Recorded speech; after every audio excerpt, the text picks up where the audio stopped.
3 mistakes that most people make when they're selling their home. Most people don't realize that these mistakes can end up costing them a lot of time and money. The first mistake some sellers make is not hiring a professional to help them with the sale. Selling your home is a complex process, and having someone who knows what they're doing will end up saving you time and money in the long run. A good realtor will be able to help you price your home correctly, market it to the right buyers using a vast array of tools, and negotiate the best possible price. The second mistake is not preparing their home for sale.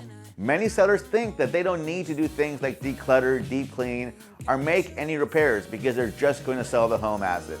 By decluttering, deep cleaning, and making any necessary repairs, you'll be able to get buyers in the door and get them excited about your home and willing to pay more for it. The third mistake is not being flexible with showings. If you're not a little flexible with showings, you could end up missing out on the sale of your dreams simply because the buyer couldn't make it during your specified time.